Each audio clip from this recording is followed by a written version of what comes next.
సొంత పార్టీపై సంచలన వ్యాఖ్యలు చేశారు బీజేపీ ఎమ్మెల్యే పైడి రాకేష్ రెడ్డి.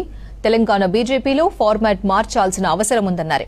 2020 ఫార్మాట్ తో రాష్ట్రంలోకి అధికారంలోకి రావాలన్నారు. రాష్ట్ర నాయకత్వం ఫార్మాట్ మార్చకపోతే అధికారం కలగానే మిగిలిపోతుందని చెప్పారు. బ్యాటర్ ఎవరు, బౌలర్ ఎవరు, వికెట్ కీపింగ్ ఎవరు చేయాలో నాయకత్వం గుర్తించాలన్నారు. ఎన్ని మ్యాచ్లు ఆడామన్నది కాదు, ఫైనల్ మ్యాచ్ ఆడి గెలవాలన్నారు పైడి రాకేష్. హైదరాబాద్ ఇందిరా పార్క్ దగ్గర జరిగిన మహాధర్నాలో స్టేజ్ మీదే రాష్ట్ర నాయకత్వానికి చురకలంటించారు పైడి రాకేష్.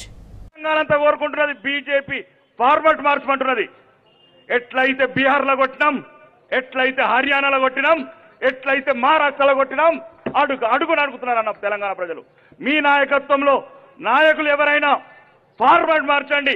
మ్యాచ్ 2020 खेलके తెలంగాణ మే బీజేపీ కా జెండా లహరా దేంగే. ఎంతసేపు అడుకుంటామన్నా వాణ్ణి వీని 40 ఏళ్ల నుంచి అడుగుతున్నాం, 40 ఏళ్ల నుంచి ధర్నాలు చేస్తున్నాం.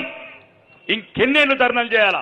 దుర్మార్గులు, అవినీతి పరులు, దేశ ద్రోహులు, ధర్మ ద్రోహులు ఈ రాష్ట్రాన్ని ఏలుతుంటే ప్రతి భారతీయ జనతా పార్టీ కార్యకర్త, ప్రతి తెలంగాణలో హిందూ బిడ్డ రక్తం సలసల సలసల మరుగుతున్నదన్న. ఒక్కరు కూడా కళ్ళల్లో చూస్తే ఇట్లా కనబడుతున్న రక్తం. ఎన్ని మ్యాచ్లు ఆడినామని కదా, మ్యాచ్ గెలిచినామా లేదా? చీల్చి చెండాడాలంటే ఈ మ్యాచ్ లో ఉన్న ఫార్మాట్ మార్చండి. సరైన పోరాటం చేసే వాళ్ళని తీసుకోండి.